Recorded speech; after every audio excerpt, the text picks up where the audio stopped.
वजीर आजम अमेरिका गए, वजीर आजम अमेरिका गए, हमको उस पर कोई इतराज नहीं है। हम भी चाहते हैं कि भारत, इंडिया और यूएसए के ताल्लुकात और अच्छे हों। अब तो हम स्ट्रेटेजिक पार्टनर हैं, अब तो हम एग्रीमेंट्स में शेयर्ड वैल्यूज का जिक्र करते हैं। मगर हमारे वजीर आजम जब अमेरिका में थे तो दो बातों का मुझे बड़ा एतराज है। उमूमन अगर कोई मुल्क का वजीर आजम फॉरेन टूर पर जाता है, उस पर तबसरा करना ठीक नहीं है। मगर वजीर आजम प्रधानमंत्री मोदी, मैं मजबूर हूं आपकी बात को यहां पर रखने के लिए।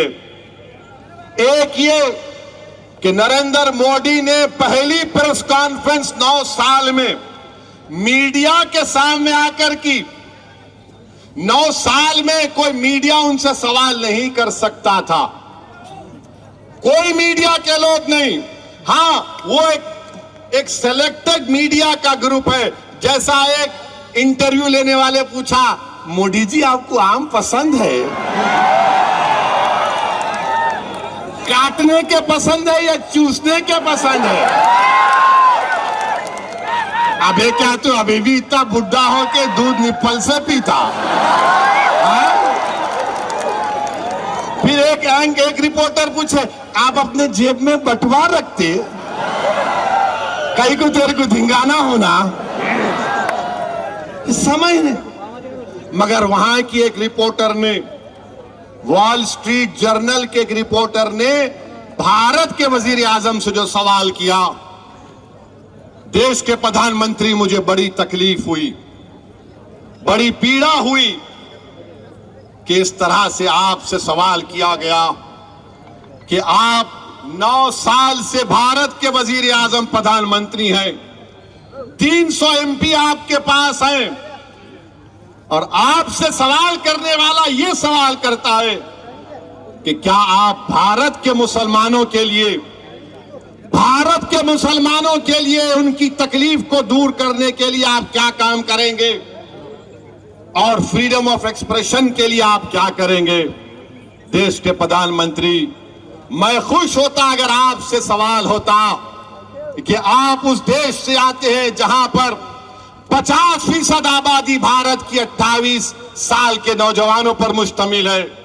मैं खुश होता इस बात से कि अगर रिपोर्टर आपसे सवाल करती कि बताइए मेक इन इंडिया में आपने क्या क्या बनाया। मैं खुश होता अगर रिपोर्टर आपसे पूछती कि क्या आपने 5 ट्रिलियन इकोनॉमी के उस टारगेट को हासिल कर लिया।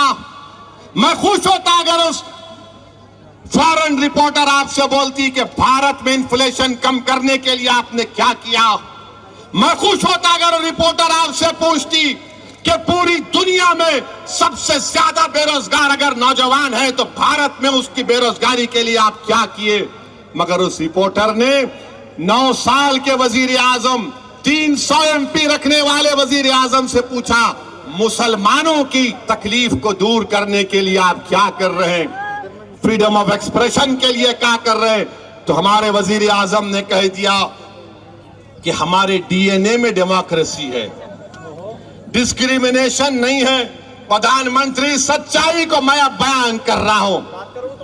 क्या मणिपुर में 300 चर्चिस को जला दिया गया, क्या वो डिस्क्रिमिनेशन नहीं है?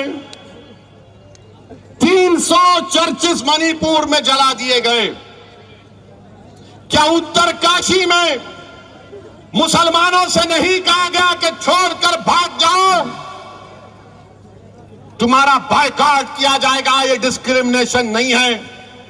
वजीर आजम, क्या आपका दिल्ली के एमपी ने नहीं कहा कि मुसलमानों से कोई खरीदो फरोख्त मत करो, क्या ये डिस्क्रिमिनेशन नहीं है? वजीर आजम, क्या आपने CAA का कानून मजहब की बुनियाद पर नहीं बनाया, क्या ये डिस्क्रिमिनेशन नहीं है?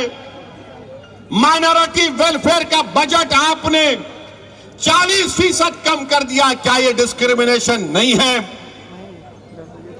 आपने मौलाना आजाद फेलोशिप को खत्म कर दिया अल्पसंख्यक समाज के लिए।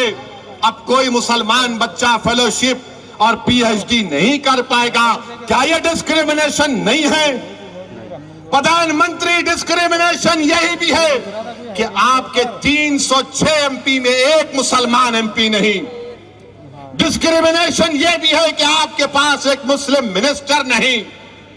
बताओ प्रधानमंत्री, फिर आपने ये क्यों कहा? ये मुझे बड़ी तकलीफ हुई कि आप से इस तरह का सवाल वॉल स्ट्रीट जर्नल के जर्नलिस्ट ने कर दिया।